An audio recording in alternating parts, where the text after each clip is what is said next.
السلام علیکم حضرت، کیسے ہیں حضرت جی؟ وعلیکم السلام ورحمۃ اللہ وبرکاتہ، الحمدللہ۔ اچھا حضرت جی، آج ہمیں نا یہ سود کے متعلق نا یہ بتائیں کہ بسم اللہ الرحمن الرحیم۔ سود کے متعلق بتانا ہے۔ سود کو عربی میں ربا کہتے ہیں، اور ربا کا لغوی معنی جو ہے وہ فائدہ ہے، فائدہ حاصل کرنا۔ جی لیکن یہ اس طرح کا فائدہ نہیں ہے جیسے لوگ چیزیں بیچ کر منافع حاصل کرتے ہیں، یہ ایسا فائدہ نہیں ہے۔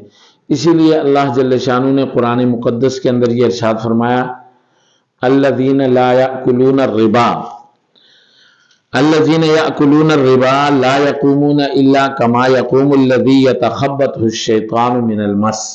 جی کہ یہ جو سود کھانے والے لوگ ہیں، کل قیامت کے دن جب ان کو کھڑا کیا جائے گا تو اس حال میں کھڑے ہوں گے جیسے خبتی ہوتے ہیں، نشہ کیے ہوئے ہوتے ہیں۔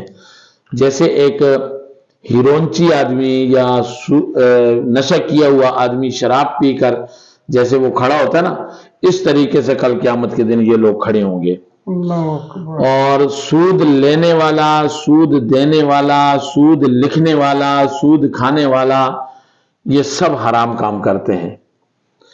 اور فرمایا کہ جو آدمی سود کھاتا ہے اور سود کا کام کرتا ہے، سود کا کاروبار کرتا ہے، یہ ایسے ہے جیسے کہ اپنی سگی ماں کے ساتھ 70 مرتبہ زنا کرے۔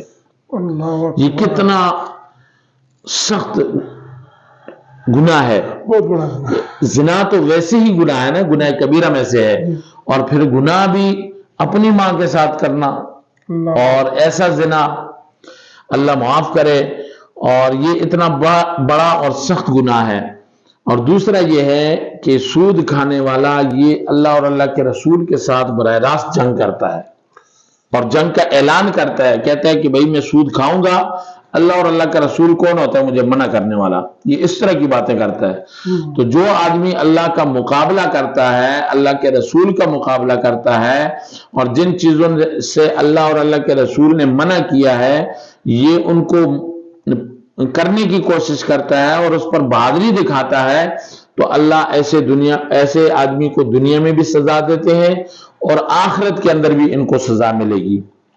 اور ایسی سزا ملے گی کہ کل قیامت کے دن یہ جب محشر کے میدان میں کھڑے ہوں گے تو اس وقت بھی یہ اس حالت میں کھڑے ہوں گے کہ نشے کے عالم میں ہوں گے، انہیں کچھ پتہ نہیں ہوگا۔ اور سودخور آدمی جنہوں نے سود کھایا ہوتا ہے ان کے پیٹ پھٹیں گے، اور اس کے اندر سے گند اور غلاظت نکلے گی، اور یہ لوگ ان کی بدبو کی وجہ سے جہنم کے دوسرے طبقے کے لوگ وہ بھی وہاں ٹھہر نہیں سکیں گے، اور وہ بھی کہیں گے کہ اللہ ہم پر یہ کیسا عذاب آیا۔ تو اس لیے تمام مسلمانوں کو چاہیے کہ سود سے تو بالکل کنارہ کشی اختیار کریں، اور فرمایا کہ سود ہے کیا چیز یہ بھی سمجھ لینی چاہیے کہ سود جو ہے ہمیشہ جنس کے بدلے میں جنس جو ہے وہ زیادتی کے ساتھ ہوگی تو یہ سود ہوگا۔ مثال کے طور پہ میں نے آپ کو 100 روپیہ قرض دیا، پھر آپ نے وہ قرض مجھے لوٹایا تو 101 روپیہ دیا، یہ جو 1 روپیہ آپ نے اضافی دیا ہے یہ سود ہے۔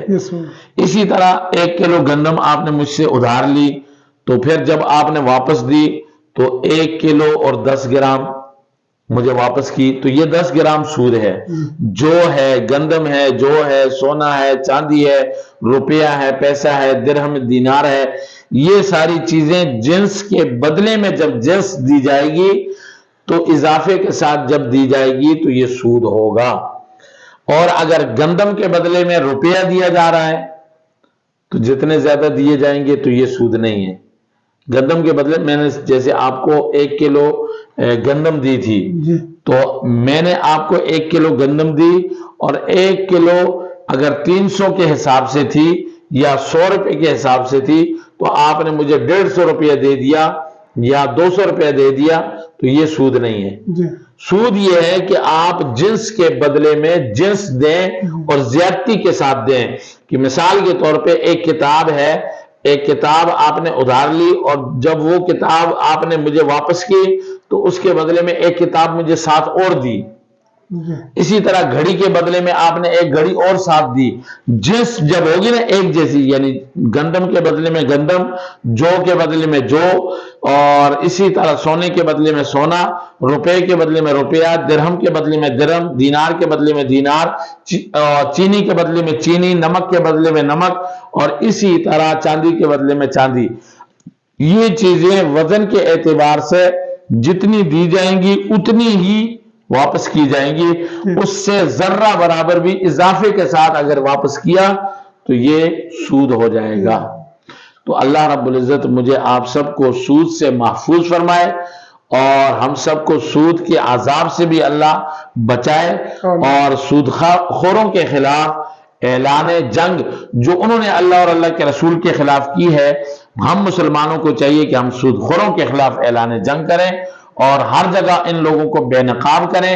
اگر آج بھی ہمارا ملک پاکستان سود پر قرضہ نہ لے اور اپنے بینکوں کو بھی سودی قرضے نہ دے اور ان کو بھی آگے جو ہے لوگوں کے ساتھ سودی کاروبار نہ کرے، تو یہ سود کی لعنت اگر ہمارے ملک سے ختم ہو جائے تو آدھی سے زیادہ معاشیت تو اس سود ہی کی ختم کرنے کی وجہ سے ختم ہو جائے گی، اور معاشیت جو ہے وہ ہماری انشاءاللہ العزیز اوپر آ جائے گی.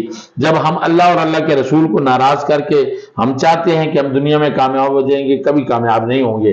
اس لیے ہم مطالبہ کرتے ہیں کہ بھئی ہمارے ملک کے اندر سے بھی سود ختم ہو، ہمارے محلے بستیوں کے اندر سے بھی سود ختم ہو، ہم خود بھی سود کے خلاف جو ہے وہ ہر وقت دوسروں کی آگاہی اور ان کو بتانے والے بنے اور اس کی دعوت دینے والے بنے کہ بھئی سود نہ لیا کرو، سود حرام ہے، سود اللہ اور اللہ کے رسول کے ساتھ جنگ کرنا ہے، سود کے اندر بہت سخت قسم کی وعیدیں ہیں اور سود کھانے والے کو سخت ترین قسم کی سزائیں کل قیامت کے دن دی جائیں گی. اس لیے سود سے خود بھی منع ہو اور دوسروں کو بھی منع کرنے کی کوشش کریں. اللہ جل شانہ مجھے آپ سب کو عمل کی توفیق نصیب فرمائے.